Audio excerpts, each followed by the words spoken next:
אני מודה שאני מתרגשת. יש בזה ככה משהו קצת מיוחד להיות בערב של קרמים ושל תוכניות המצטיינים של אוניברסיטת בר אילן.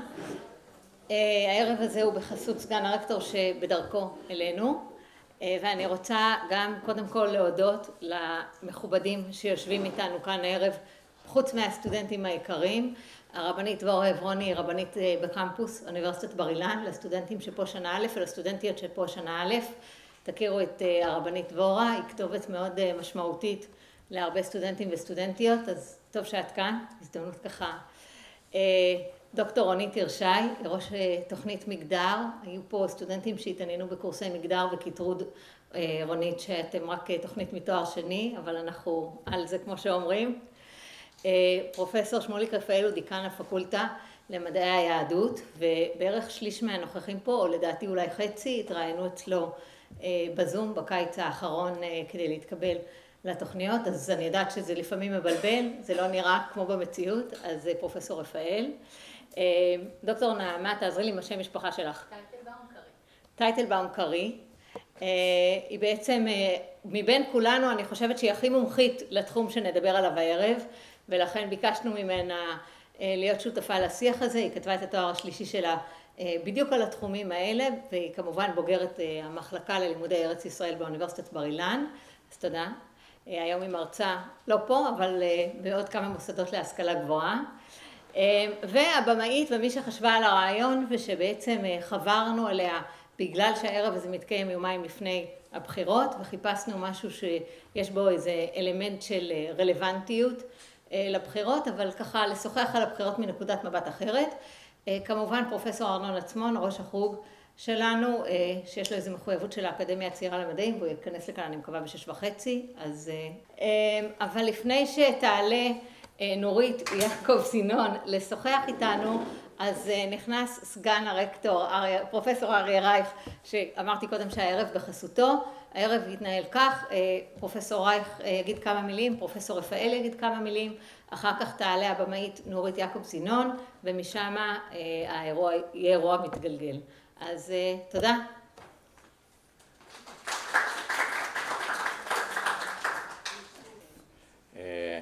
ערב טוב לכולם.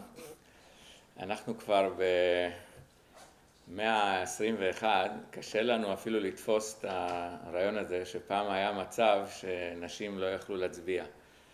אבל זה היה ככה, ונדמה לי שבשוויץ רק בשנות ה-70 נתנו זכות לנשים להצביע. זה לא כל כך הרבה שנים.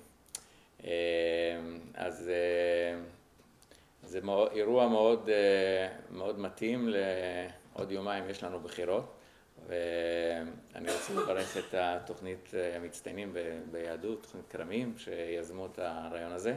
ובכלל זה באירוע שמהווה פתיחה ליוזמה חדשה באוניברסיטה, שבה אנחנו רוצים לעודד מאוד את כל נושא של ההצטיינות והמצטיינים, ואנחנו בעצם מאגמים את הפעילויות של מועדוני המצטיינים שיש באוניברסיטה, במקום שכל מועדון יפעל באופן נפרד, כל אחד במחלקה שלו, אנחנו פותחים את הפעילות להשתתפות של מצטיינים גם ממחלקות אחרות. אני פה מסתכל מסביבי, יש פה גם אנשים, אני מתאר לעצמי, מי כאן לא לומד בתוכנית של יהדות? שירים את היד. כולם מיהדות? וכולם בתוכנית שלך? לא, כמעט את כולם, אבל לא את כולם. אוקיי. רגע, אז מי לא לומד בתוכנית כרמים? שניים, אוקיי. אז יש לנו עוד הרבה עבודה לעשות, אבל בסדר. אז אני מאחל לכולם תוכנית מעניינת ומענה, ושנמשיך ללמוד ולהרחיב את הדעת. תודה.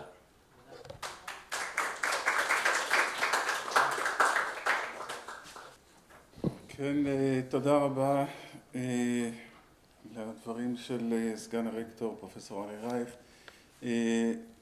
האמת היא שאני לא התכוננתי לומר כאן דברים, כי בדרך כלל כשאני מתבקש לומר דברים, אז אני מתייסר במחשבות לפחות יממה עד יממה וחצי, כדי שאני אדע מה אני רוצה להוציא מתוכי. אבל אני כן רוצה לומר משהו שלדעתי הוא מאוד חשוב. דיברנו כאן, כבר סגן הרקטור דיבר על תוכנית המצטיינים. אני רוצה לתת איזשהו היבט מסוים של איך אנחנו רוצים לתפוס את המושג של מצטיין ומצטיינת. ולספר לכם בשנה שעברה, שהייתה השנה הראשונה שלי בתפקיד, הכרתי את הצוות של כרמים, באמת צוות מסור מאוד, יחד עם דוקטור טובה גנזל ופרופסור יגאל לוין, שהיה אז ראש התוכנית. שיתפתי אותם בגילוי לב שאני מאוד מוטרד מהעובדה שאנחנו בוחנים את המצטיין על פי אותם פרמטרים שהם הפרמטרים האובייקטיביים. זאת אומרת שיש לו ציונים מסוימים, שיש לו פסיכומטרי בדרגה מסוימת, בדירוג מסוים, שהוא עונה על איזשהו פרופיל, ואמרתי לחברים, תקשיבו, זה מצוין, זה טוב מאוד, אבל אני רוצה שאנחנו נכיר את האנשים מאחורי המספרים, מאחורי השורות, מאחורי הסטטיסטיקות, כי אנחנו רוצים למצוא את הזיק, את אותו ניצוץ, את אותה נקודת מבט שמעניינת אותנו, שיהיו למצטיינים שלנו, וגם אם לפעמים בפסיכומטרי חסרות 2 נקודות, 3 נקודות, ביג דיל, אפשר להסתדר עם זה. סליחה. אז זה משהו שבהחלט אפשר להסתדר איתו, אנחנו מעוניינים לראות את האנשים. אני חייב לומר שבשיחות שקיימנו בקיץ וככה התוודענו לחברים שמצטרפים אלינו, אז אחרי שהמרואיינים והמרואיינות ירדו מהמסך, אנחנו נשארנו בינינו וכל פעם אמרנו לעצמנו, וואו, זה ביג וואו. זה מישהו שאנחנו מאוד נשמח שיהיה איתנו, או מישהי שאנחנו מאוד נשמח שתהיה איתנו, כי יכולה או יכול להביא משהו אחר, איזושהי רוח אחרת שאנחנו מאוד מאוד מחפשים אותה. החברה שלנו מאוד מאוד זקוקה לאותה רוח, שאני מקווה שאתם תקבלו כאן, את אותה רוח יהודית שהפקולטה והתוכנית הזאת בוודאי יטעו בכם. אחד מהאתגרים המאוד גדולים של הפקולטה הזאת, שאני רוצה לממש בשנים הקרובות, זה להפוך את הפקולטה להרבה יותר רלוונטית לחברה הישראלית. זאת צריכה להיות פקולטה שבעצם מעשה הלמידה של כל המצבור הגדול של עולם התכנים היהודי צריך להיות מאוד מאוד קשוב לחברה הישראלית, לחברה שבתוכה אנחנו מתפקדים. אנחנו לא רוצים שהבוגרים שלנו יהיו רק בוגרים שיהיו מצטיינים במובן הלימודי האובייקטיבי ביותר, אלא שלכל אחד ואחת מכם תהיה גם איזושהי תרומה, איזושהי מעורבות בקהילה, בחברה, בבתי ספר, במתנסים, במשפחות, בתוך כיתת הלימוד שלכם, שכל אחד בעצם יוכל להביא את אותו ניצוץ שאנחנו קלטנו בזמן הרעיונות שלכם. אז מה אפשר רק לאחל לכם? כמובן שתהיה לכם הצלחה גדולה, ושכולנו נצליח לראות את הניצוצות הקטנים האלה הופכים למאור מאוד גדול, שאיתו אתם גם תביאו את הידע שלכם וגם תביאו את הפקולטה שלנו וגם תביאו את בשורת היהדות לחברה הישראלית שכל כך מבקשת להיות קשובה לעולם התכנים הזה. תודה רבה.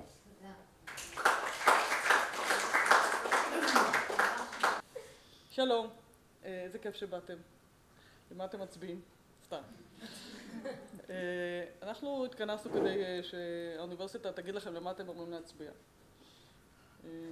ובאמת לעשות איזה מין view טיפה יותר רחב על דרך הסוגיה הזאת של זכות בחירה, שזה אחד היסודות הדמוקרטיים היסודיים שאנחנו שוב נממש בעוד יומיים, ודרך זה לפתוח את המבט לכמה דיסציפלינות שכולם קשורות לחוג שאליו אתם משתייכים, שבו בחרתם ללמוד, ואנחנו מקוות ומקווים שהערב הזה ביחד, וגם אנחנו ננצל את זה שזה ערב אינטימי כדי להשאיר בסוף מספיק זמן לשיחה פתוחה ושאלות ודיאלוג ממשי, אז גם זה יהיה. אבל אנחנו רצינו להתחיל ולפתוח ככה את הראש מכמה כיוונים, וברשותכם אני אתחיל מסיפור אישי. אני במאית של סרטים, ובעשור האחרון, חוץ מקולנוע וטלוויזיה, אני עסוקה לא מעט גם באומנות ובאוצרות. אני רוצה לספר לכם על המסע שעברתי בעצמי בעשור האחרון. מסע שהכותרת שלו הפכה להיות תערוכת יחידה שממש לא מזמן הוצגה בירושלים, מבפנים ומבחוץ. הכל התחיל לפני קצת יותר מ10 שנים, כשחבר התקשר אליי וסיפר לי שהוא נמצא במשרד ראש הממשלה, הוא עבד באותו זמן במשרד ראש הממשלה. אתם בטח יודעים שיש הרבה משרדים שמתחברים ומתפצלים, נגיד כרגע משרד התרבות והספורט הוא ביחד, לא תמיד זה ככה, זה כל מיני צרכים פוליטיים של תפקידים וג'ובים. באותו זמן, לפני קצת יותר מ10 שנים, משרד הדתות היה חלק ממשרד ראש הממשלה. אז תדמיינו מסמך שעליו חותמת של משרד ראש הממשלה של מדינת ישראל, ובו מכרז שקורא לגברים לשמש כבית דין בטבילה של נשים שרוצות להתגייר. אני אסביר. תהליך הגיור, מי שרוצה להצטרף לעם היהודי, כולל, כמו ברישיון נהיגה, תיאוריה וטסט. התיאוריה היא לימודים ארוכים. הרמב"ם אומר, מלמדים אותו מקצת הלכות כאלה ומקצת הלכות כאלה, אבל במדינת ישראל זה תהליך הרבה יותר ארוך. אבל בסוף מי שעובר את התיאוריה, מי שבית הדין מכריז עליו שהוא ראוי או ראויה, אני אעבור ללשון נקבה, משום שלמעלה מ-90% מהמתגיירים אלה נשים, ולא בכדי, גם בגלל שההלכה האורתודוקסית קובעת שהזהות הדתית נקבעת על פי האמא, וגם בגלל שנשים הן קונפורמיסטיות באופן כללי, אז מרבית המתגיירים במדינת ישראל, מרבית מוחלטת, זה נשים. אז אישה שמבקשת להצטרף לעם היהודי, סתם בתור דוגמה, בגלל שאנחנו העלינו אותה מברית המועצות, כי כמו חוקי נירנברג, גם החוק הישראלי קובע שזרע ישראל זכאי לעלות בחוק השבות לארץ, אבל היא לא יהודייה על פי ההלכה, אז ילדיה לא יחשבו יהודים, היא לא יכולה להתחתן במדינת ישראל. אפשר למחות על הנירנברג הזה, זה באמת קצת יגזם, ברשותך. המחאה התקבלה. באמת, לא, במובן של... יש מדינה אחת לעם היהודי, אוקיי? ואנחנו פותחים את שערינו לקבל את צאצאי עם ישראל לכאן, וזה לא חוקי נירנברג ששימשו בסיס אחר כך בשביל להרוג יהודים ולהפלות נגדם. אני ממש מוחה על ההשוואה. המחאה התקבלה. המחאה התקבלה, אנחנו נמשיך. ולכן, כשהיא בסופו של דבר באה להתגייר, היא צריכה לטבול, הגיור כולל קבלת עול מצוות, טבילה במקווה וברית לגברים. הטבילה במקווה היא לא טבילה בדומה נגיד לטבילה של נידה, אלא היא ממש מעמד בפני בית דין שמשנה את הזהות, את התוקף ההלכתי של הקיום שלה. ולכן צריך להיות שם בית דין. בית דין מורכב מ3 גברים. אז הטבילה נעשית עם חלוק שהאישה מקבלת, והיא נכנסת עם חלוק בלבד לתוך המים, ובית הדין מאשר את הטבילה ומדבר את בטוחה שאת רוצה להיות יהודיה וכן הלאה. ככה התחיל המסע שלי. כשאני שמעתי על זה, לפני קצת יותר מ10 שנים, ואני מודה שלמרות שגדלתי כאישה דתייה, ועד היום אני אישה דתייה, לא ידעתי על זה לפני כן, לא שמעתי על זה לפני כן, לא הייתי מודעת לזה. והזדעזעתי. וזה הוציא אותי למסע של ימים בדיעבד, לא תכננתי את זה כך מראש, הפך להיות מסע ב3 חלקים, שנקרא מי בפנים ומי בחוץ. החלק הראשון נקרא מעשה באישה וחלוק, והוא באמת עסק בסוגיה הזאת של הגיור. החלק השני, אם הגרים הם אלה שמבקשים להצטרף אלינו, החלק השני עסק בממזרות.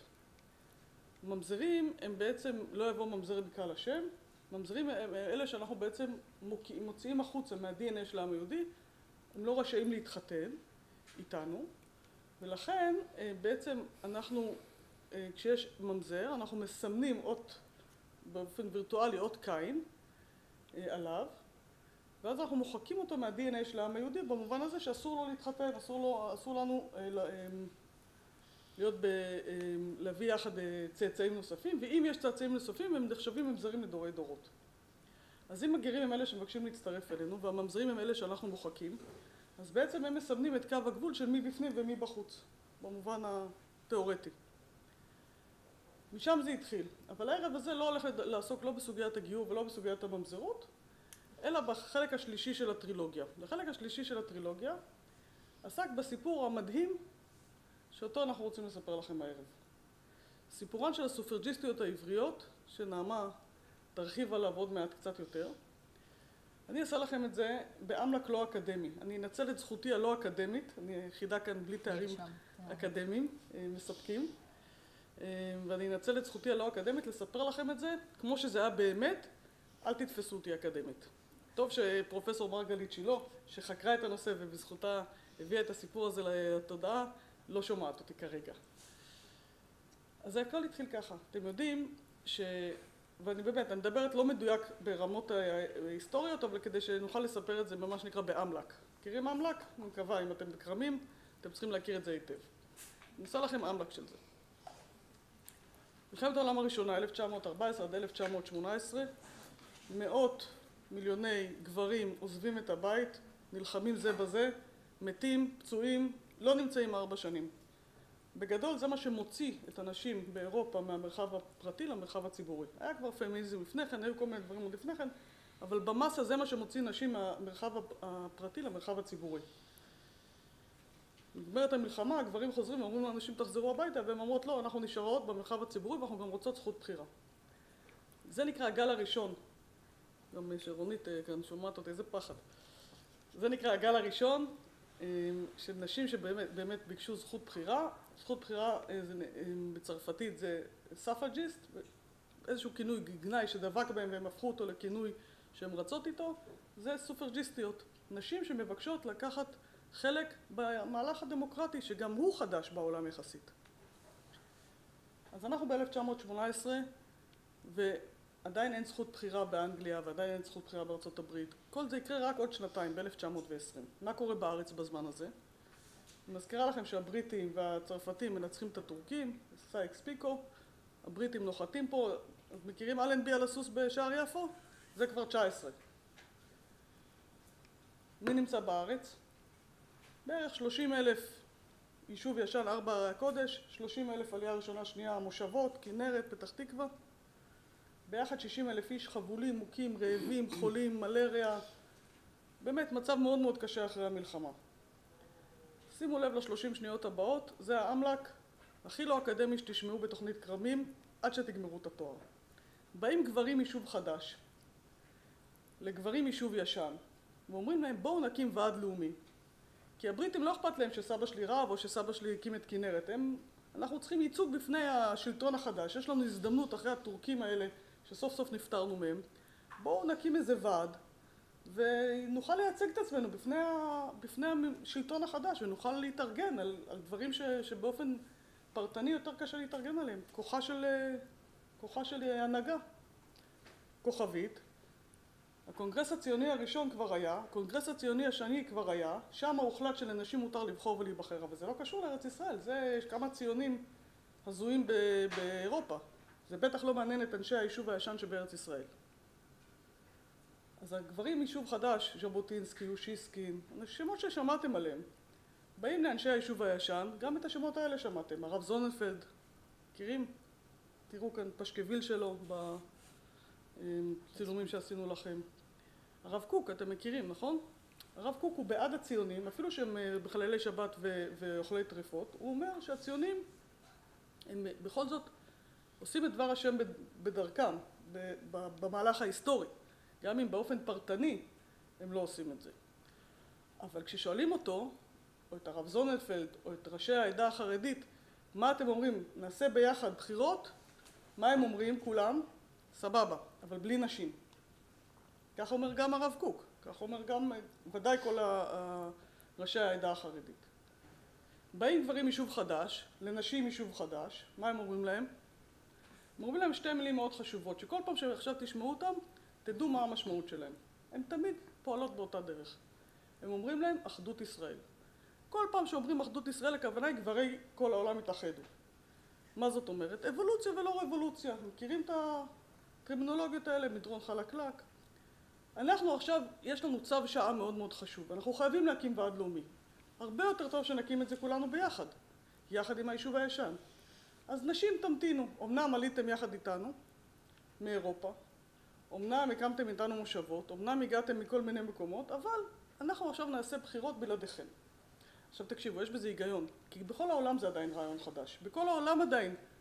ב-19 אין אף אחד כמעט שמצביע. אז זה לא כל כך מופרך. ובכל זאת למזלנו, קמה קבוצה של נשים והקימה את התאחדות נשים עבריות בארץ ישראל, והן נלחמות שכן גם נשים יהיו חלק גם כנבחרות וגם כבוחרות.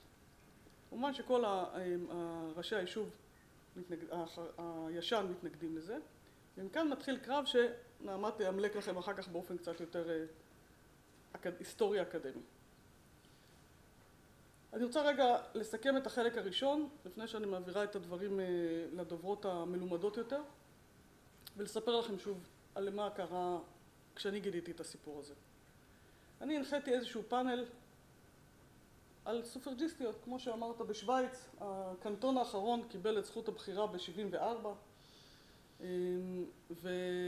ויש איזשהו סרט על הסיפור הזה השוויצרי.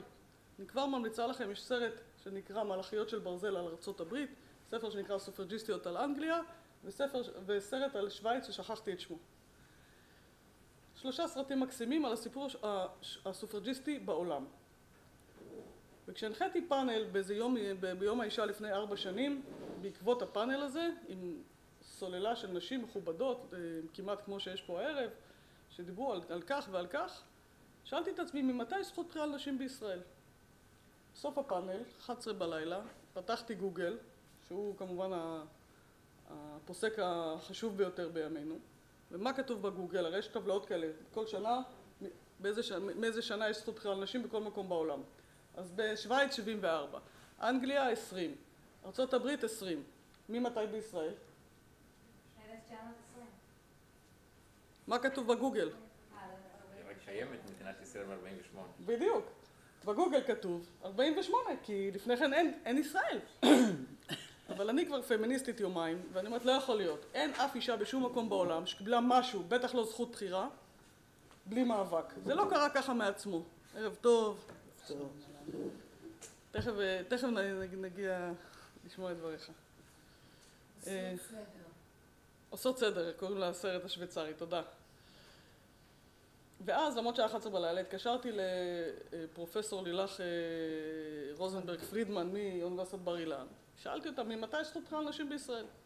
היא אמרה לי, 11 בלילה, אבל בבוקר תתקשרי לפרופסור מרגלית שילה. אני ממליצה לכם מאוד על ספרה, המאבק על הכל, שחשף בפניי את הסיפור הזה. ולכן החלטתי את החלק השלישי, ששם הכל התחיל, את החלק השלישי והאחרון של הטרילוגיה של מי בפנים ומי בחוץ, להביא את הסיפור המדהים הזה והנשכח, ובערב הזה נעסוק בו. עכשיו, טוב, קודם... מי בפנים, מי בחוץ. זה בעצם סיכום של העשור האחרון, של הטרילוגיה. האמנות מבקשת לצאת מתוך קירות הגלריה, לפרוץ ממנה, ולייצר איזשהו תיקון בעולם, לייצר איזושהי זעקה בעולם. מעשה באישה וחלוק הציף לדיון ציבורי את ההלכה והחוק המחייבים נשים מתגיירות לטבול מול בית דין המורכב מ3 גברים. בעל כוחכם, בגוף שלכם, אתם ניצבים מעל בור הטבילה שבה טובלת הגיורת, ובעל כוחכם ובו זמנית, אתם ניצבים מתחת לבית הדין. דווקא לשאוב השראה מנשים צעירות שלא מתנצלות, לוקחות את מה שמגיע להן, דורשות ולחזק אותן. את מי אנחנו לא זוכרים, את מי השארנו בחוץ, מבפנים, מבחוץ. כל כך חשוב שנשים תהיינה שם, וכמה שיותר מגוון של נשים מכל הסגנונות. ממזרים סימון ומחיקה עסקה באות הקין של הממזרות המוטבע לנשים ונשים ומוטמע בחוק הישראלי. ילד לא נולד באמת עם אות קין על מצחו, אבל אנחנו מפעילים עליו, מסמנים אותו בדרכים שונות באות הקין של הממזרות, ואחר כך אנחנו מוחקים אותו מה-DNA של העם היהודי. העניין הזה של לא לעמוד בחוץ ולהפגין, אלא לשבת סביב שולחן מקבלי ההחלטות, זו חוויה מדהימה. אנחנו מזמינים לשאול את השאלה מחדש, שוב ושוב, מי בפנים ומי בחוץ. אני חושבת שאני לא אספיק לראות את היום שבו יהיה פה 50-50, אבל אני ממש הייתי שמחה שהיא תיוולד ב-2023, אז אולי שהיא כן יהיה לה יותר תקווה מלי. שאלות מי בפנים ומי בחוץ, האם הן תופעה שיש לברך עליה או להתאבל עליה? את התשובה לשאלה זו אני משאירה לשיקולכם. אם אין אני לי מי לי, אם אנחנו לא ניאבק עבורנו, אף אחד לא יאבק. מה תמר יכולה לומר לו? אבא לא אוהב אותך? זה לא אבא שלך? אם היא תאמר לו שזה לא אבא שלו? אז כל הפייק שהמצאנו מתפוצץ. כשיושבים פה ואנחנו מספרות על מה היה ומה יהיה וכמה מעט השתנה וכמה הרבה השתנה, אז אני בטוחה שלכל אחת יש גם את הסיפור האישי. ילדים הלכו השבוע לבית הספר, מי בפנים, מי בחוץ. הסופרג'יסטיות העבריות נבט מתוך סיפורן של מנהיגות האגודה לשיווי זכויות נשים בארץ ישראל המנדטורית. יש ויכוח שכל כולו, האם נשים יהיו חלק או לא יהיו חלק מהוועד הלאומי. זה סיפור שחוצה את היישוב במשך 7 שנים, אבל נעלם מדפי ההיסטוריה. שזה לא יהיה, כשתגדלו לא יהיה צבא, שזה יהיה משהו יותר ריאלי. תגדלו, אולי תהיה ראש ממשלה אישה. הוויכוחים האלה הם באמת ויכוחים לשם שמיים. התערוכה הנוכחית עוסקת בעיניי בבגידת המסורת עצמה. וכשאני בוחרת להציב את התערוכה הזאת בתוך החלל המסורתי של בית הכנסת, אני בוחרת להציב את זה בצורה של מניין שיתופי, כשבית הדין נמצא מאחורה, במקום שבו באופן מסורתי אולי היו פה אנשים ומביטים לעבר ארון הקודש, אבל באמצע הם נתקלים בפניהן ובשמותיהן ובסיפורן המדהים של הסופרג'יסטיות העבריות. יש לנו פה באמת אמירה כל כך צלולה, כל כך מהדהדת, כל כך חשובה, שנותר רק לצפות ולראות מה תהיינה העבודות הבאות.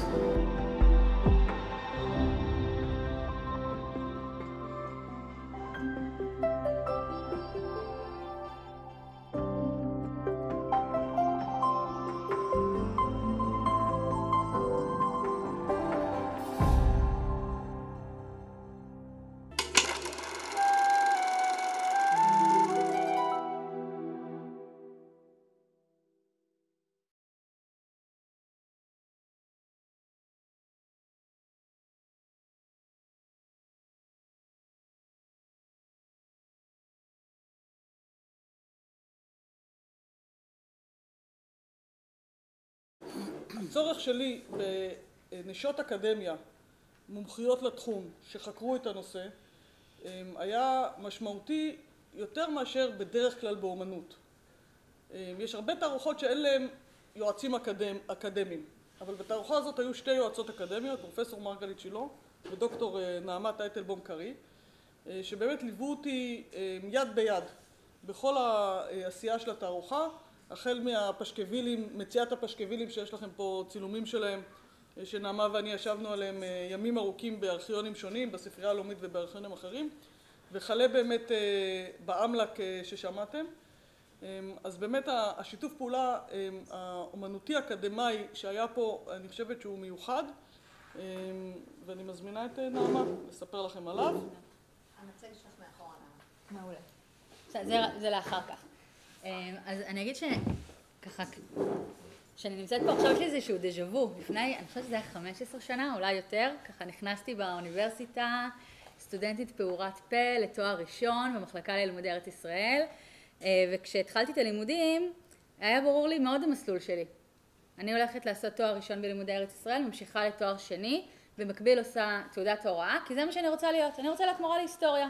אני רוצה ללמד את ה-DNA של העם שלנו, ככה לתלמידים ולדורות הבאים, ומהר מאוד כבר בשבוע הראשון עשיתי חשב מסלול מחדש, או חשבי מסלול מחדש, ואני חושבת שזה קרה ככה בזכות 2 נשים שגם נורית הזכירה, את פרופסור מרגלית שילה ופרופסור לילך רוזנברג פרידמן. שתיהן היו מרצות במחלקה ללימודי ארץ ישראל שלימדו קורס מבוא, אני חושבת שהיה נקרא מבוא לתולדות ארץ ישראל בעת החדשה, יכול להיות שאני לא מדייקת זה, יש גם שום לימודי ארץ במקרה? גם היום נקרא אותו דבר. אני הגעתי, זה היה ממש, אני זוכרת, ביום שלישי, 8 בבוקר, שום דבר לא, הכל נשאר אותו דבר. מי מלמד היום? גם לילך, אבל יוצאת לשבתון. יצא? אוקיי. אז הרווחתן, הספקתן. אז 8 בבוקר, בשבוע הראשון, בסמסטר הראשון מרגלית מלמדת, סמסטר שני לילך מלמדת, בשבוע הראשון לילך החליפה את מרגלית, ופתאום אני באתי ואמרתי, היסטוריה, מה זה המקצוע החזק שלי בתיכון, אחר כך בשירות לאומי קצת התעסקתי עם זה, אני יודעת את הסיפור ההיסטורי, זה קורס שאני לוקחת אותו גם בהליכה, ופתאום למדתי היסטוריה חדשה, כי פתאום שתי המרצות האלה לימדו אותי לשאול עוד שאלה, וזו גם שאלה שנורית שואלת בעצם בתערוכה שלה, של מי בפנים, מי בחוץ. פתאום כשאני חשבתי על איך שהן מספרות את ההיסטוריה, אנחנו שומעים שמות של ז'בוטינסקי ובן גוריון ובגין וצ'רניחובסקי, ומה משותף לכולם? גברים, אשכנזים, נכון, גברים אשכנזים, ופתאום שתי האנשים האלו באו והעיזו לבוא ולשאול, רגע, האם זה הסיפור שלנו? האם זה כל הסיפור שלנו? והם ממש פתחו לי את המחשבה להבין שהסיפור שאני מכירה, שה-DNA שאני חשבתי שאני באה והולכת ללמד את התלמידים העתידיים, כי אני הולכת גם לעשות תעודת הוראה, וזה המסלול שלי, זה לא הסיפור המלא, זה סיפור נורא חלקי, וזה סיפור שאני מרשה לעצמי אפילו להגיד קצת מעוות את המציאות. ומהר מאוד הבנתי שאני לא רוצה גם להיות מאלה שרק מלמדים, שחלילה שלא ישמע, זה חשוב, וחינוך זה צריך להיות באמת שליחות מאוד מאוד חשובה, אבל הבנתי שההיסטוריה שלנו עדיין לא כתובה במלואה, ואני רוצה להיות חלק מאותן אנשים או נשים שמשנות את זה ושכותבות את ההיסטוריה, ושבעצם פותחות את הראייה ואת המשקפיים האלה של לבוא ולהגיד, רגע, מי לא חלק מהסיפור שלנו, את מי אנחנו מוסיפים ואיך באמת אנחנו ככה מייצרים DNA שהוא יותר מכליל ולא רק מדיר, אלא יותר הוא חלק מתוכו, ובאמת ככה המשכתי מהר מאוד לתואר שני במחלקה, ואני חושבת שהשיא שמה שאני ככה דמיינתי לעצמי בתור סטודנטית ככה שנכנסת לשיעור של לילך ומרגלית, הגיעה בדוקטורט שלי שלילך הנחתה אותי בדוקטורט ומרגלית שהיא לא נתנה לי את הנושא ויצא לי לאורך כל הדרך והייתה שותפה מלאה בו, וחקרתי באמת את הסיפור של נשים באצ"ל ובתנועת חירות, ודווקא לחפש את הנשים שאני קראתי להם בדוקטורט שיש להם שוליות כפולה. מה זאת אומרת שוליות כפולה? שהן פעמיים מודרות. עצם זה שהן נשים, אז הן לא חלק מההיסטוריה, ועצם זה שהן באופוזיציה, באותה תקופה, אפשר להיות קצת פוליטית, עד 77 זה היה אופוזיציה, עכשיו הדברים אולי קצת שונים, אז אם הם אופוזיציה והם לא חלק מאלה שכותבים את הסיפור, אז הם לא חלק בעצם מהשיח, אז הם פעמיים מודרות, אז אני ככה ניסיתי לבוא ולבחון איך באמת המקום הזה של נשים שהן פעמיים שוליות, גם בעצם אותן נשים וגם בעצם אופוזיציה, איך הן מתנהגות ומתנהלות. והשאלות האלה באמת של שוליות ושל הדרה ומי חלק מהסיפור, מי בפנים ומי בחוץ, ככה מאוד מלווה אותי גם היום בעשייה שלי כחוקרת. אני המון פעם מנסה לחשוב איך אני מנגישה את הסיפורים האלה, איך אנחנו לא משאירים את הידע שלנו ואת זה שאוקיי, מצאנו את הסיפור ההיסטורי על הנשים הסופרג'יסטיות שלא ידענו עליהם, כי בתיכון לא מלמדים את זה, נכון? יש כאן מישהו שלמד על המאבק הסופרג'יסטי בתיכון? לא, נכון? וגם בתיכון אנחנו עדיין נשארים בגברים האשכנזים. כבר לא? יצא לי להגיש לאחרונה בהיסטוריה, לומדים גם קצת. וואי, אז התקדמנו, איזה כיף. מה, על הסופרג'יסטיות לומדים בהיסטוריה? לא. אם אני אומרת שיש לא רק אשכנזים, אז יש גם גברים שהם לא אשכנזים בהיסטוריה. אבל נשים לא עלו, נכון? אני מניחה שבעברית נשים נכתלות עם גברים. מה זאת אומרת? כשאומרים עולים לארץ, אז מכנים לו לעולות. לא, אבל הסיפור של הסופרג'יסטיות, הסיפור הזה ש7 שנים נחצה. הסיפור הזה לא מופיע. סיפור דרמטי שהוא לא מופיע בהיסטוריה שלי. ועוד מעט אני יכולה שלדעתי הוא שינה לנו גם קצת את החברה הישראלית היום. ואני אקח את הנקודה שאת אומרת, שאנחנו באים ואומרים, אוקיי, עולים, אז אנחנו מספרים את הסיפור ההיסטורי. ברור שאם עולים, אז עולים גם האישה שסחבה את הילדים וחיתלה את החיתולים וגידלה אולי את התרנגולות בחוץ. אבל אני חושבת שמה שהשאלה הזאת, מי בפנים ומי בחוץ עושה, היא מלמדת אותנו פתאום את הסיפור ההיסטורי בצורה קצת שונה, ואני רוצה להדגים את זה באמת עם הסופרג'יסטיות. אז באמת כמו שנורית אמרה, על פניו, כשאנחנו רוצים להתחיל לספר את הסיפור של הסופרג'יסטיות, אנחנו כאילו מתחילות במנדט, אבל אנחנו צריכות להתחיל הרבה לפני. אם אני יכולה להעביר כזה שקופית אחת זה? כשאני מתחילה ללמד על הסופרג'יסטיות, אני דווקא אוהבת להתחיל מהרצל. כי בואו שנייה לפני שאנחנו ככה מדמיינים ולומדים מה היה פה במדינה, בואו נחשוב הרצל, איך הוא דמיין את מדינת היהודים שלנו. ואיך אני יודעת איך הרצל מדמיין את מדינת היהודים? אני קוראת אלטנוילנד, אני קוראת את האוטופיות שלו. אז הוא באלטנוילנד כותב ככה: זכות הנשים לבחור ולהיבחר מובנת אצלנו מאליה. הן עבדו יחד איתנו בבניית המוסדות, וההתלהבות שלהן מהחזון המשותף המריצה את הגברים. זו הייתה כפיות טובה איומה מצידנו לדחוק אותן למטבח או לחדר המיטות כמו איזשהו הרמון. על פניו הרצל וגם נורית אמרה, בקונגרס הציוני השני, וואלה, מעולה, נשים זוכות לבחור ולהיבחר, וגם אלטנוילנד נכתב ב-1902, אנחנו מדברים ממש בראשית המאבק הסופרג'יסטי. המדינות הראשונות שנותנות בסוף המאה ה-19 זכות בחירה זה רק ניו זילנד, אוסטרליה, מדינות ככה, לא מרכז אירופה, הכי קיצוניות. עכשיו למה אני אומרת לכאורה הרצל שוויוניסט? כי אם אני הולכת עוד כמה דפים באלטנוילנד, אז הוא אומר ככה: אנחנו לא כופים על אף אחת להיות חבר בחברה החדשה שלנו, וגם מי שמתקבל לא חייב לממש את זכותיו. ובין ככה זה עם זכות הנשים לבחור ולהיבחר בחברה החדשה שלנו, ושלא תחשוב שהבית נפגע כתוצאה מכך. אשתי למשל אף פעם לא הולכת לאספות. באידיאל, באלטנוילנד, לנשים יש זכות בחירה.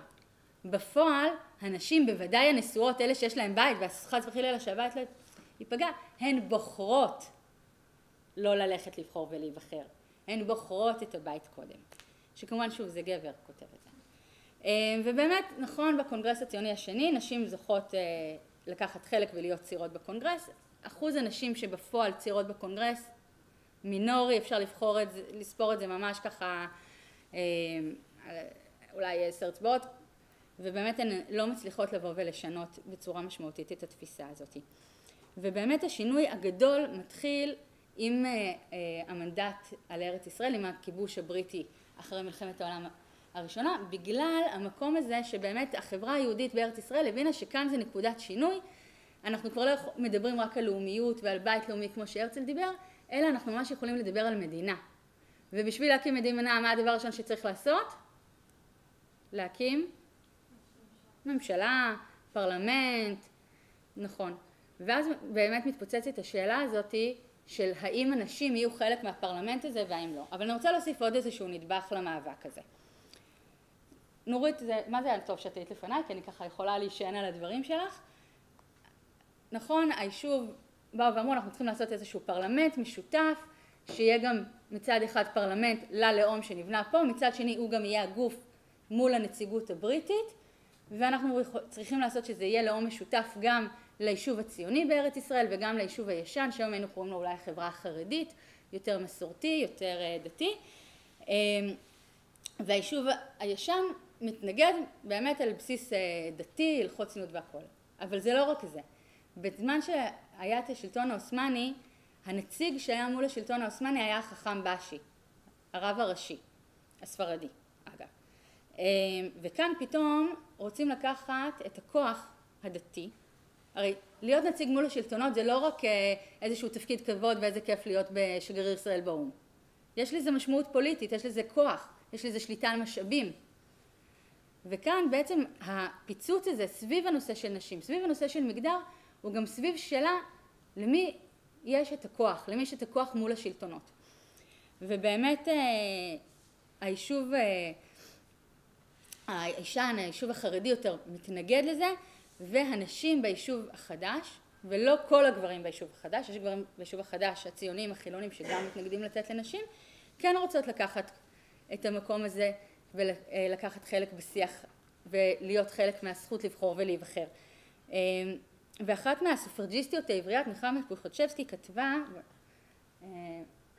שהמקום הזה באמת של לקחת חלק הציף אצל האישה ממש איזושהי התעוררות. היא כותבת ככה: עם הכרזת בלפור וכניסת האנגלים לארץ ישראל, עת הציף גל של תקוות מזהירות את כל היישוב, ובתוכו גם את האישה אשר צמחה בליבה השאיפה לשוויון זכויותיה. זאת אומרת שהמקום הזה של הלאומיות עורר את הנשים שהן רוצות לקחת חלק. אוקיי? זה לא שפתאום אנשים אמרו, טוב, אנחנו רוצות איזשהו שוויון זכויות, ואנחנו רוצות לאומיות, וזה דבר שהוא מנותק. כל הסופרג'יסטיות העבריות האלה, המקום הזה של לתת לנשים זכות בחירה, זה לא רק ממניע פמיניסטי. זה גם ממניע לאומי, זה גם ממניע ציוני. הם האמינו שברגע שלנשים תהיה זכות בחירה, הלאום יהיה טוב יותר. הלאום יהיה שוויוני יותר, הלאום יהיה צודק יותר. הם האמינו שלנשים כמו הגבר יש את היכולת לעבוד ולמלא את החובות שלה. כי תמיד שוויון זכויות בא גם עם שוויון חובות, ולהפך. והן רוצות לקחת חלק בבנייה הזאת. ואני חושבת שזה משהו שנורא מעניין במאבק של הסופרג'יסטיות האלה, שזה באמת לא רק מאבק פמיניסטי, זה ממש מאבק ציוני. זה הציונות שלהן. ובאמת ב-1920 מחליטים שהולכים לבחירות, ומה שמעניין במאבק בארץ ישראל, בשונה מארצות אחרות, המאבק, מרגלית שהיא לא מכנה את זה, מאבק הפוך. מה זאת אומרת מאבק הפוך? אם בניו זילנד, אנגליה, ארצות הברית, הנשים נאבקות בגברים שיתנו להם חלק להשתתף בפרלמנט, אבל זה הגברים צריכים בסופו של דבר לאשר לנשים. כאן ב-1920 נשים נבחרות להיות חלק מהמוסדות הלאומיים, וביחד יחליטו אם נשים יכולות לקחת חלק או לא. וב-1920 כבר נבחרות 14 נשים לאספת הנבחרים, 5 מתוכן הן מהתאחדות נשים עבריות, אבל לא כולן. דווקא כמעט חצי הן לא מהתאחדות נשים עבריות, הן בתוך המפלגות האחרות שחלק מהמוסדות הלאומיים. ואז מתחיל מאבק מאוד מאוד קשה, דתי, חברי המזרחי פונים לרב קוק, הרב קוק אומר שנשים לא יכולות לקחת חלק, מתחילים למצוא כל מיני אלטרנטיבות, אומרים טוב, אז אולי לחרדים נעשה קלפיות שרק הגברים יבחרו, אבל כל שם יהיה שווה 2, כי כל גבר יודע מה אשתו רוצה לבחור, נכון? אז הוא יבחר.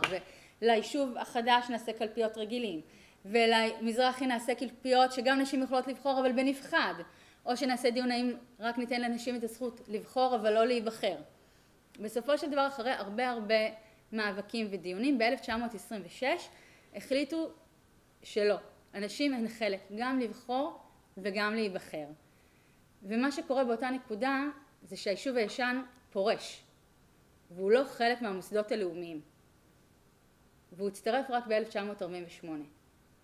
והיום כשמלמדים בתיכונים על המאבק, חרדים, ציונים, דברים כאלה, אז תמיד זה החרדים מתנגדים למדינת ישראל, נכון? אני אומרת קצת בקלישאות, מה שמלמדים אותנו בנרטיבים שלנו, ושהיישוב הישן לא תמך בדברים, אבל אם הם היו מקבלים את העניין של הסופרג'יסטיות והיו מקבלים את הזכות בחירה, הם היו חלק מהמוסדות הלאומיים. אז הסיפור כבר הוא לא כזה שחור ולבן, קצת יותר מורכב. אז ככה אני ככה אסיים שזמן לכולם, ב-1926 החליטו ברמה הלאומית שנשים יכולות להשתלב, אבל כשזה מגיע לרשויות זה דבר שעוד לוקח זמן, ולדוגמה בירושלים רק ב-1932 נשים יכולות לקחת חלק במועצת העיר, והדברים האלה לאט לאט מתפשטים, ואני חושבת שהדבר הזה לא נגמר, כי אם אנחנו מסתכלים היום, דיברנו גם בדרך על לא בוחרות, לא נבחרות, לא בוחרות, יש לנו סופרג'יסטיות שעדיין בינינו, במפלגות החרדיות אין ייצוג של נשים, אין להן אפשרות לקחת חלק, ואנחנו רואים יותר ויותר שהתופעה הזאת היא בתוך נשים חרדיות שהן כן רוצות לקחת חלק. אז המאבק הזה הוא לא סיפור היסטורי. אם ככה ראש הרוג התחיל של איך אנחנו מקרבים את ההיסטוריה לדבר שהוא רלוונטי לחיים שלנו, אז הסיפור הזה רלוונטי לגמרי לחיים שלנו. אני חושבת שאני אגמור פה. תודה. אוקיי. ואני מזמינה לדוקטור רוני תרשי, ראשת התוכנית ללימודי מגדר, שאני גם מוסיף שמבין החוקרות שמאוד מאוד עיצבו אותי, אני לא יודעת אם את זוכרת שבתואר השני אני למדתי אצלך קורס של פמיניזם, וזה פשוט שינה לי איך קוראים טקסט ואיך חוקרים ואיך מבקרים טקסט. אז תודה. אנחנו נראה לכם עכשיו את אחד ממצבי הוידאו שהיו בתערוכה, שהוא בעצם פרופסור תמר רוס, שרונית תדבר עליה ותציג קצת יותר לעומק את משנתה, ואני אעשה לכם עמק של מה שאתם יכולים לראות עכשיו. אתם זוכרים את הרב קוק שאומר הציונים אמנם אוכלי נבלות ומחללי שבת, אבל בכל זאת התגלות השם בעולם היא התגלות מתמשכת, והיא לא רק קרתה בבריאת העולם או גם בהר סיני, ודרך הפעולות האדם וההיסטוריה בדיעבד אנחנו רואים כי מאת השם הייתה זאת. והעלייה הציונית היא התחלתא דגאולה. מכירים את המושג הזה, התחלתא דגאולה של הרב קוק? באה תמר רוס ואומרת באותו רציונל, כמו שהרב קוק אמר לגבי הציונים, אותה התגלות מתמשכת של הקדוש ברוך הוא דרך פעולות האדם וההיסטוריה שאנחנו רואים שמתקבלות בתהליך ההיסטורי, אז אם הם התקבלו בתהליך ההיסטורי כנראה מאת השם הייתה זאת. ולכן גם המהלך הפמיניסטי, ובתוכו, בראשיתו, המהלך הסופרג'יסטי, כנראה מאת השם הייתה זאת. או במילותיה, ארמון התורה ממעלה. אז אנחנו נראה עכשיו מיצב וידאו של לימוד בעצם של תמר רוס, של הפסק של הרב קוק, שקבע בזמנו שנשים אסור לבחור ולהיבחר, והיא מנתחת אותו, אורות, פליי, קודם אורות, פליי. לא אמרת דבר מאוד חשוב, שהיא הייתה מרצה פה גם במדרשה וגם בפילוסופיה יהודית. יש מקום אחר חוץ מבר אילן. בתוכנית ללימודי מגדר, ברור. לו היה קרמים, היא בטח הייתה גם בקרמים.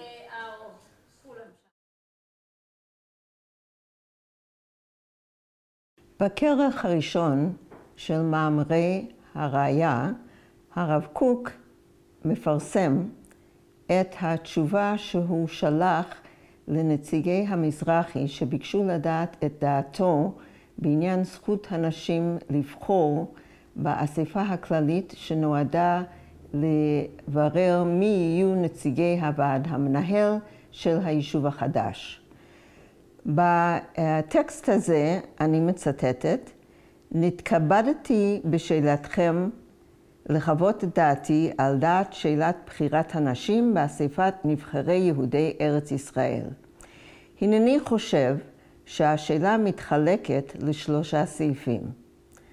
בדבר הדין, אם הדבר מותר או אסור, בדבר טובת הכלל, אם תצמח טובה לישראל מן החיוב או מן השלילה, בדבר האידיאל, אם הכרתנו המוסרית היא שוללת את העניין או מחייבתו.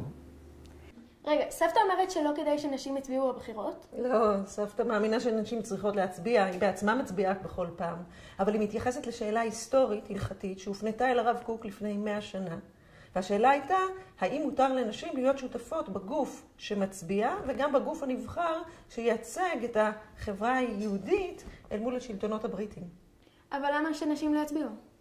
קודם כל זה לא היה מקובל, לא רק בעולם היהודי, בכל העולם כולו, לאורך רוב שנות הקיום האנושי, מי שייצג בפוליטיקה, בחברה, את הבית, היה גבר. נשים לא הצביעו. האמת היא שאצלנו הבחירות היו בין הראשונות שבהן נשים היו שותפות בהצבעה. אבל איך זה קשור לרב קוק? הרב קוק, לפני 100 שנה, היה דמות הלכתית חשובה, ושאלו את דעתו, מהיישוב הישן וגם מהיישוב החדש, האם לדעתו נשים יכולות להצביע. הוא חשב שלא. כאשר הרב קוק מדבר בדבר הדין, הוא מתכוון למסורת ההלכתית שלטענתו אין לה תקדים להוצאת האישה לחיים הציבוריים ולהשמעת קולה בעניינים מדיניים. בעניין טובת הכלל, הוא קושר את האילוץ ההלכתי הזה עם אינטרסים פרגמטיים פוליטיים של זמננו, כאשר הוא טוען שהצהרת בלפור בעצם ניתנה על ידי האומה הבריטית משום שהיא מקשרת בין הזכות שלנו לבעלות על הארץ לבין הקשר שלנו לתנ"ך. ולכן אי אפשר להפריד בין אינטרסים של דת ומדינה, כי בעצם גם האופי הדתי שלנו מקרין על הזכות שלנו הפוליטית למדינה עצמאית. עניין האידיאל הוא יותר מעורפל באיגרת זו, ושם הוא טוען שיש איזה עניין לאומי שעומד מאחורי המסורת ההלכתית, שהיא מקדשת את ערך המשפחה, והיא מנוגדת למוסר של המדיני של אירופה המודרנית, שהיא מבססת את זכויות הנשים על זכויות הפרט, ורואה כל פרט בפני עצמו כיחידה נבדלת. ולכן אומללות הנשים באירופה, שהן חייבות לעגן את מצבם בחוקים מלאכותיים שיחוקקו לטובתם. ואילו הרב קוק טוען שהמוסר היהודי הוא אחר, משום שהוא בעצם טוען שמעמד כל אדם בתוך הכלל הוא שמבטיח את רווחתו. ולכן, כמו בתזמורת, כאשר כל כלי אינו עושה את העבודה של הכלים האחרים, ויש לו מעמד ותפקיד בפני עצמו, כן האישה בתוך המשפחה היא מבצעת את התפקיד שלה, והבעל הוא זה שמוביל את מה שנוצר בתוך המשפחה פנימה גם לחיי המרחב. מה סבתא מסבירה פה? היא מסבירה את התשובה של הרב קוק. יש לו 3 טענות. קודם כל, ברמה ההלכתית ההיסטורית, רוב הפוסקים לאורך הדורות פסקו שנשים לא לוקחות חלק בהנהגה ציבורית ולא שותפות לפוליטיקה. דבר שני, טען הרב קוק, שאם הסיבה שאנחנו טוענים לזכות על ארץ ישראל אל מול המוסדות הבריטיים זה התנ"ך והמורשת שלנו, אז אנחנו צריכים להיות נאמנים למורשת שלנו ולא להשתמש בכלים דמוקרטיים שהם לא שייכים לנו. והטענה השלישית שלו, שאם נאפשר בתוך אותו בית 2 דעות, דעת הגבר ודעת האישה, זה עלול להביא לסכסוכים פנימיים. אז עדיף שלכל משפחה יהיה קול אחד, הקול של הגבר. וסבתא הסכימה איתו? סבתא לא הייתה קיימת לפני 100 שנה, אבל סבתא גם לא מסכימה איתו עכשיו. בפועל, סבתא דווקא שואבת מתוך הרב קוק הרבה רעיונות מאוד פמיניסטיים, בניגוד מוחלט למה שהוא החליט ביחס להצבעת נשים. הטיעון של הרב קוק ודאי צורם לאוזניים פמיניסטיות. לא זו בלבד שהרב קוק מגלה יחס פטרוני של האישה, הוא מדבר במבט של הגבר כאילו שהאישה היא חפץ ואובייקט ואין לה דעות משלה, אלא העמדה שלו גם מבוססת על חלוקה מאוד נוקשה בין טבע האישה לבין טבע הגבר.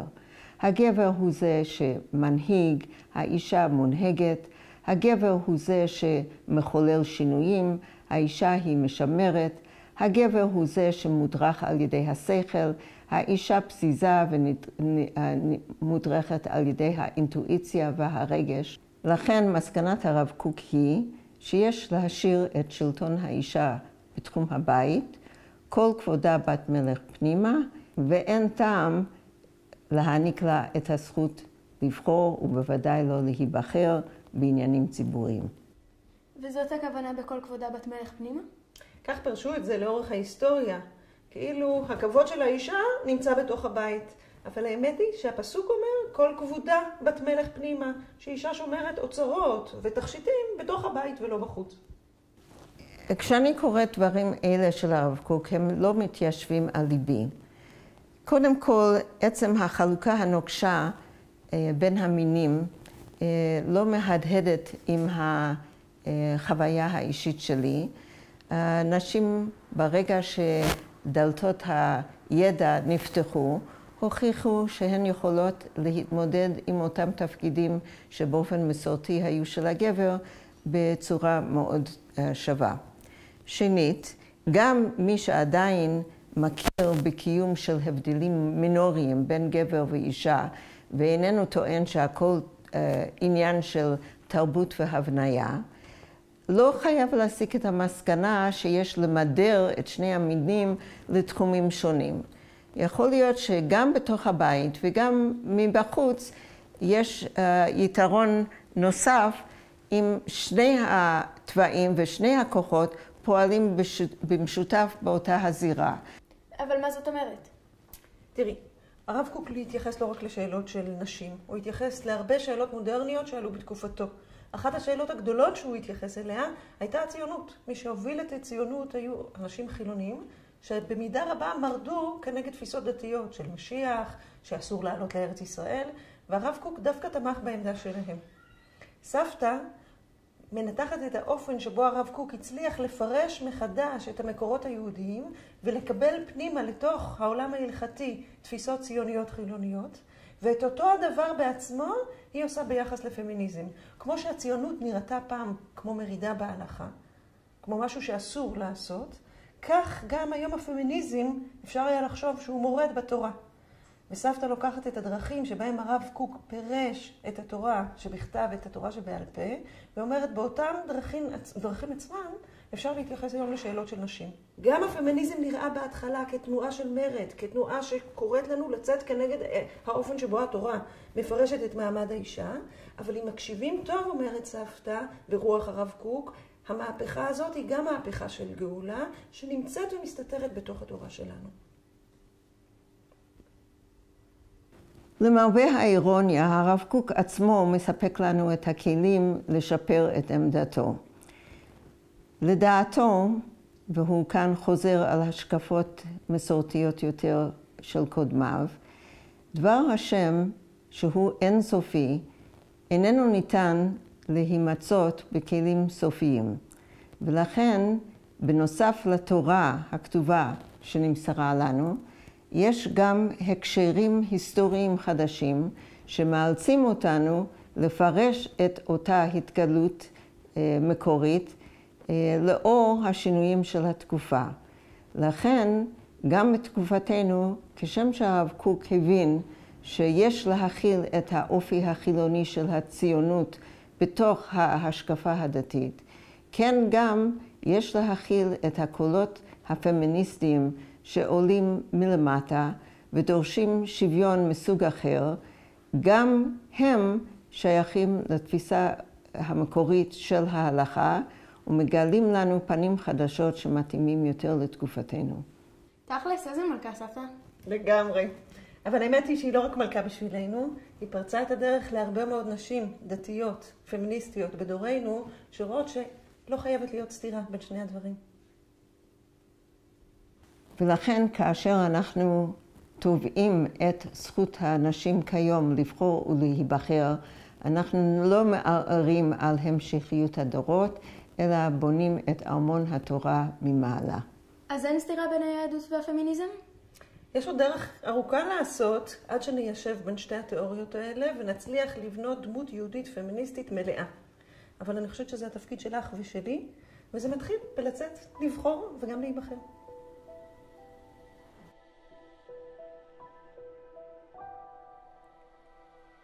מכורה שלי, ארץ נוי אביונה, למלכה אין בית, למלך אין כתר. ושבעה ימים אביב בשנה, וסגריר וגשמים כל היתר. אך 7 ימים הורדים פורחים, ו7 ימים הטללים זורחים, ו7 ימים חלונות פתוחים, וכל קבצנייך עומדים ברחוב, ונושאים חברונם אל האור הטוב, וכל קבצנייך שמחים.